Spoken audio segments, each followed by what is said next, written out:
All right. Welcome back to the War Zone once again. Here we are with UFC 275, Teixeira versus Prochazka. So what we're going to do is some predictions and brief breakdowns on each and every fight, starting with the prelims, working our way all the way up to the main card.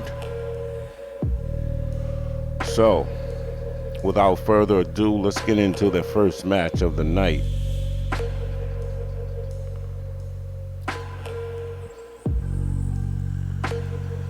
First up, in the women's featherweight division, we have Ramona Pascual against Joselyne Edwards.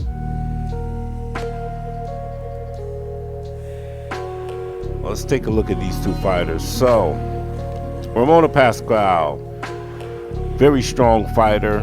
This girl is a dog. She's the better grappler of the two. I like her wrestling, her top control. This girl is a dog, and she has decent hands. Now, Joselyne Edwards, she's moving up in weight. She's tall, she's rangy. She has terrible takedown defense. She doesn't scramble at all. She's comfortable with the bottom, being on the bottom. She does get taken down, and I believe that she will get taken down in this fight at some point, and I think she'll be controlled on the ground. So I'm going to have to go with Ramona Pascual to win this fight by decision, 2 rounds to 1, 29-28.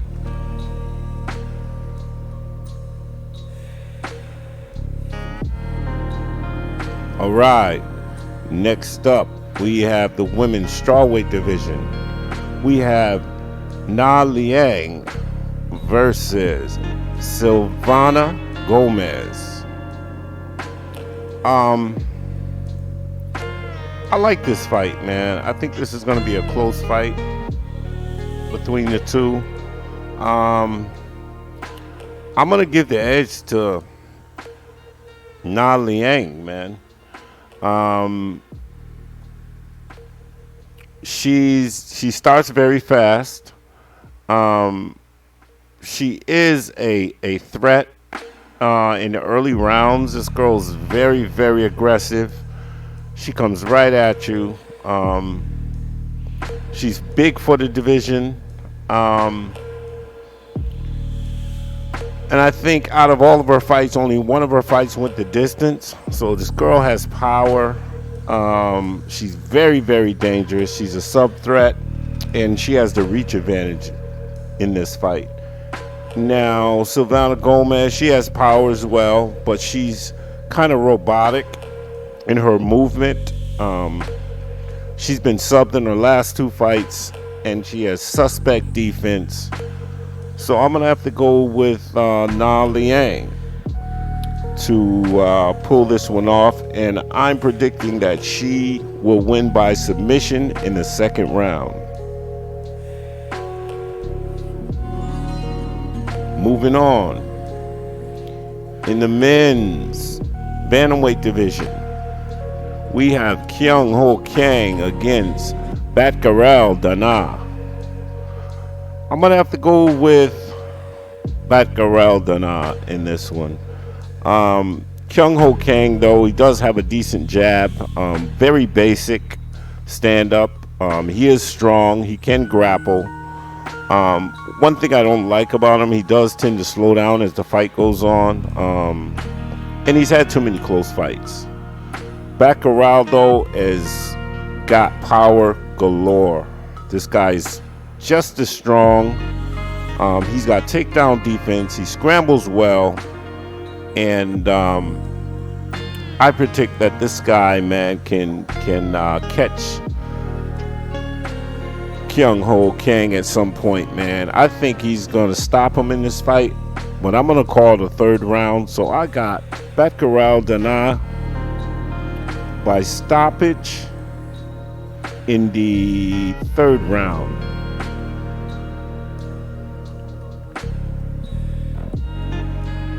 All All right, next up, in the men's welterweight division, we've got Fialho against Jake Matthews.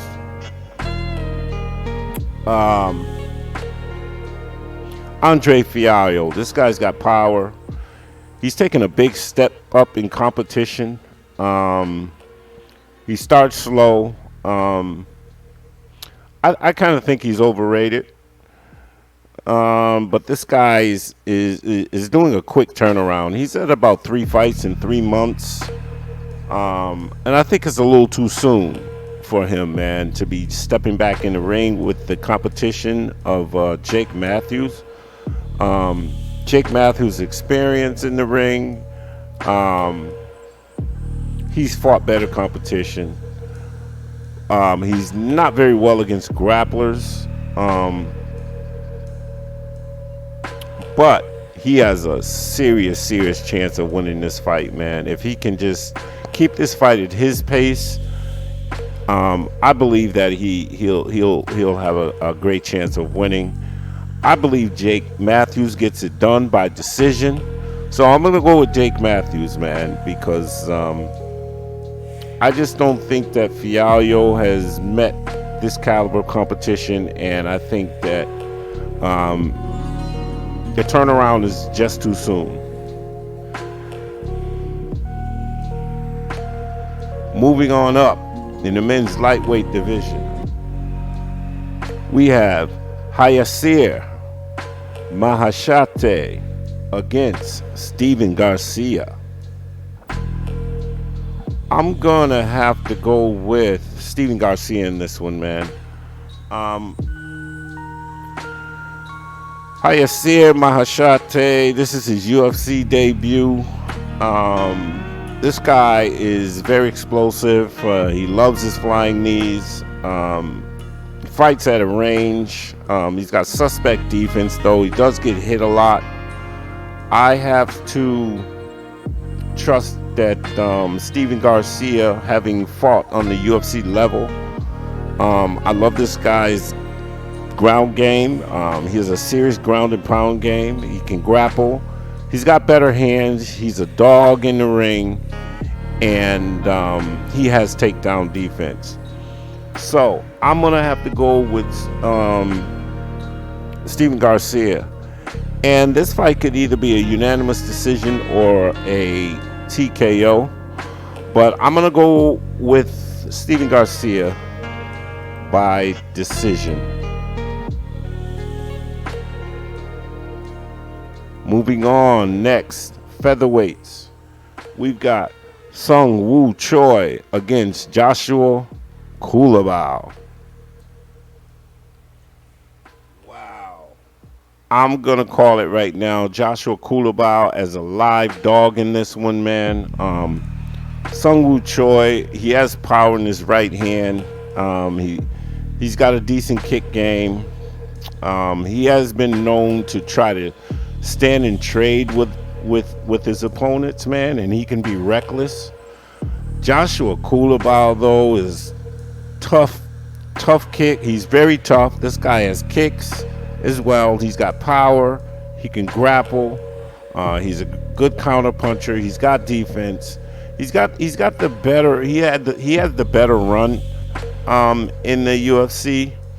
And I just trust him, man. I think that he can get it done, man. I think he can grind out a win in this fight and make Seung Choi pay for his recklessness. So I'm going to go with Joshua Culibao, man. I'm going to go with the live dog, man, to pull this one out. Next up, the men's middleweight division. We have Brendan Allen against Jacob Malkoun. I'm going to... Wow, this is a tough one, man, to call, man. As we all know, Brendan Allen, man, this guy has an up and down career. He's chinny.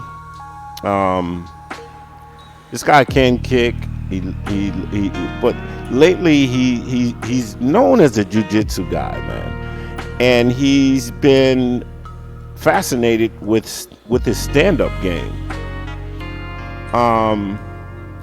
suspect wrestling, but he is a sub threat. You know, he takes your back, man. You know, it's going to be a problem.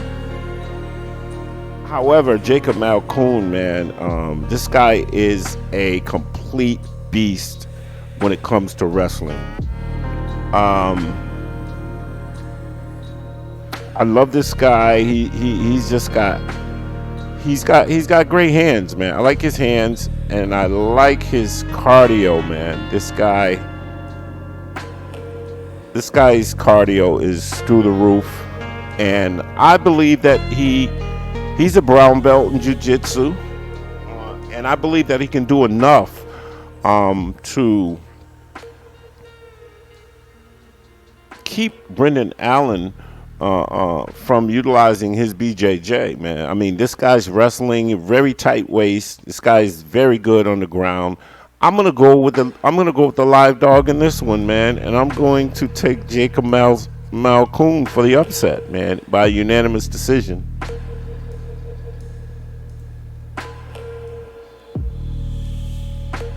All right, moving on. We got the men's welterweight division as well. We've got Della, Maddalena against Ramazan, Emeev. Wow, this one here, man, is a tough one to call, man. Very tough fight to call. This is a huge step up in competition for Della Maddalena. This guy can box. He has a pace, man. I think he's a better striker. He can scramble. Is decent scrambling. But he's going to have to win this fight by throwing more volume. Now, Ramazan Emeev, suspect grappling, man. Suspect ground control. He seems to be able to take guys down, but he can't hold them down. I just don't think he'll be able to hold Della Maddalena down, man. And I think that he gets up, he outstrikes him, he outworks Emeev in this fight. And unless Emeev has gotten better with his ground game, I am going to have to go with Della Maddalena in this one by unanimous decision.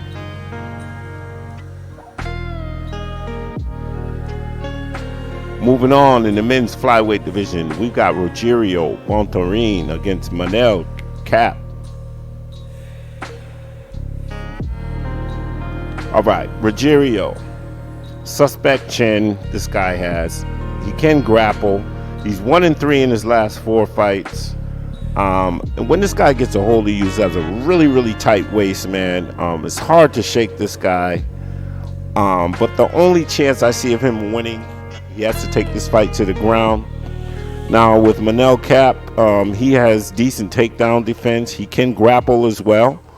But I think he'll land the more significant strikes in this fight, man, if he does happen to get taken down. He has to be aggressive, though, in his striking, and I actually think that Manel Cap can pull out a decision in this fight. Because, like I said, Rogério, he doesn't do much when he gets his opponents down, so I think Manel can work his way back to his feet and land the more effective strikes. Manel Cap by unanimous decision. Next up, we got the women's strawweight division. We got Zhang Weili against Joanna Jędrzejczyk. This is a rematch, people. Joanna's been out of the ring for about 2 years, man, and she's been training. This girl can really kick. She throws a lot of volume. She's got great footwork. But she took some damage in the last fight against Zhang Weili. She had a serious hematoma that she suffered in that fight. However, she does have great takedown defense. I think this will be a standing fight. Now, Zhang Weili, she's the former champion. She won the belt, lost the belt. She throws a lot of volume. She has more power, I believe, of the two. And I think that was the difference in the first fight. Very dangerous early in the fight. And both of these fighters are chinny. So, like I said, this fight could go either way. But I am going to go with Zhang Weili. Only because I feel like she just has that extra. I think her power is going to be the difference in this one. So I got Zhang Weili by decision in this one. All right, people, here we are. The co-main event of the evening, 5-round women's flyweight championship bout. The champion Valentina Shevchenko against Taila Santos. A lot of people are thinking that Taila Santos might pull off an upset in this fight, man. But let me just say this, man. Valentina Shevchenko, she's the champ. She has no weaknesses. This girl can strike. She's got the experience. She's got kicks, grappling, BJJ, takedown defense, ground and pound. She'll submit you. She just does too much well. Taila Santos is tough. She has the height and reach advantage. Athletic. I just don't feel like she has enough tools yet in her toolbox. This girl can grapple. She is strong. But I don't think she's ready, man. And I think the stage is too big for her at this moment. So I'm going to go with the champ, Valentina Shevchenko, to win 4 rounds to 1 for a unanimous decision. All right, people. Here we are with the main event of the evening. We've got Glover Teixeira, the light heavyweight champ of the world, against Jiri Prochazka.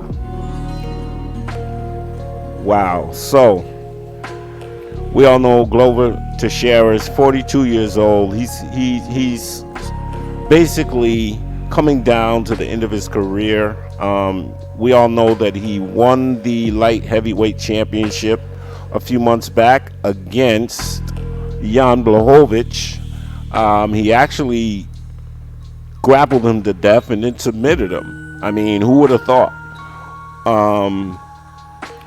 He's a sub threat. He will take you down,